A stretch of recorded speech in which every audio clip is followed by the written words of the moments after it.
ಸರ್ಕಾರದಿಂದ ಹೊಸ ನೇಮಕಾತಿಗೆ ಚಾಲನೆ. ಆರೋಗ್ಯ ಇಲಾಖೆ, ಶಿಕ್ಷಣ ಇಲಾಖೆ, ಸಾರಿಗೆ ಇಲಾಖೆ ಹೀಗೆ ಹಲವಾರು ಇಲಾಖೆಗಳಲ್ಲಿ ಖಾಲಿ ಇರುವ ಹುದ್ದೆಗಳ ನೇಮಕಾತಿಗೆ ಸರ್ಕಾರ ತೀರ್ಮಾನಿಸಿದೆ. ಹೆಚ್ಚಿನ ಮಾಹಿತಿ ಈ ವಿಡಿಯೋದಲ್ಲಿದೆ. ನಮಸ್ತೆ ಗೆಳೆಯರೇ, ಕಾಯಕ ಕನ್ನಡ ಯೂಟ್ಯೂಬ್ ಚಾನಲ್ಗೆ ಸ್ವಾಗತ.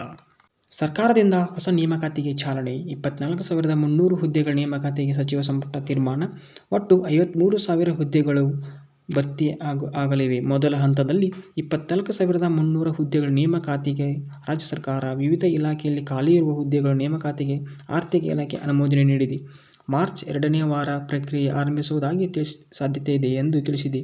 ವಿವಿಧ ಹಂತದಲ್ಲಿ ಹುದ್ದೆಗಳಿಗೆ ಪ್ರತ್ಯೇಕವಾಗಿ ಹಾಗೂ ಸಮೂಹವಾಗಿ ಅಧಿಸೂಚನೆ ಪ್ರಕಟಿಸಲು ಅವಕಾಶ ಇದೆ.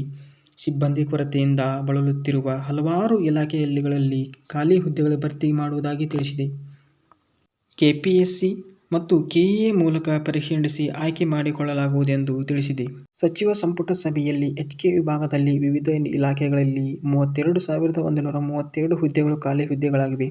ಇನ್ನು ನಾನ್ ಎಚ್ಕೆ ವಿಭಾಗದಲ್ಲಿ 24,300 ಹುದ್ದೆಗಳು ಭರ್ತಿಗೆ ಸಚಿವ ಸಂಪುಟ ಸಭೆಯಲ್ಲಿ ಅನುಮೋದನೆ ನೀಡಿದೆ. ಆರ್ಥಿಕ ಇಲಾಖೆಯಿಂದ ಭರ್ತಿ ಮಾಡಿಕೊಳ್ಳಲಾದ ಮಂಜೂರಾತಿ ನೀಡಲಾಗಿರುವ ಹುದ್ದೆಗಳ ಮಾಹಿತಿ. ಕೃಷಿ ಇಲಾಖೆಯಲ್ಲಿ 553 ಹುದ್ದೆಗಳು, ಹಿಂದುಳಿದ ವರ್ಗ ಇಲಾಖೆಯಲ್ಲಿ 17 ಹುದ್ದೆಗಳು, ಸಹಕಾರ ಇಲಾಖೆಯಲ್ಲಿ 180 ಹುದ್ದೆಗಳು, ಪಶುಸಂಗೋಪನೆ ಇಲಾಖೆಯಲ್ಲಿ 31 ಹುದ್ದೆಗಳು, ಇಂಧನ ಇಲಾಖೆಯಲ್ಲಿ 2,400 ಹುದ್ದೆಗಳು, ಆರ್ಥಿಕ ಇಲಾಖೆಯಲ್ಲಿ 2,743 ಹುದ್ದೆಗಳು, ಆರೋಗ್ಯ ಇಲಾಖೆಯಲ್ಲಿ 1,725 ಹುದ್ದೆಗಳು, ಒಳಾಡಳಿತದಲ್ಲಿ 575 ಹುದ್ದೆಗಳು, ಸಾರಿಗೆ ಇಲಾಖೆಯಲ್ಲಿ 6,847 ಹುದ್ದೆಗಳು, ಶಾಲಾ ಮತ್ತು ಶಿಕ್ಷಣ ಸಾಕ್ಷರತೆಯಲ್ಲಿ 5,267 ಹುದ್ದೆಗಳು ಖಾಲಿ ಹುದ್ದೆಗಳಾಗಿವೆ. ಹೀಗೆ ವಿವಿಧ ಇಲಾಖೆಗಳಲ್ಲಿ ಖಾಲಿ ಇರುವ ಹುದ್ದೆಗಳನ್ನು ರಾಜ್ಯ ಸರ್ಕಾರ ಹಂತ ಹಂತವಾಗಿ ನೇಮಕಾತಿ ಮಾಡಿಕೊಳ್ಳಲಾಗುವುದೆಂದು ತಿಳಿಸಿದೆ. ಇಂತಹ ಮಾಹಿತಿಗಾಗಿ ಕಾಯಕ ಕನ್ನಡ ಯೂಟ್ಯೂಬ್ ಚಾನಲ್ ಲೈಕ್ ಮಾಡಿರಿ, ಶೇರ್ ಮಾಡಿರಿ, ಸಬ್ಸ್ಕ್ರೈಬ್ ಮಾಡಿರಿ ಅಂತ ಹೇಳ್ತಾ ಧನ್ಯವಾದಗಳು.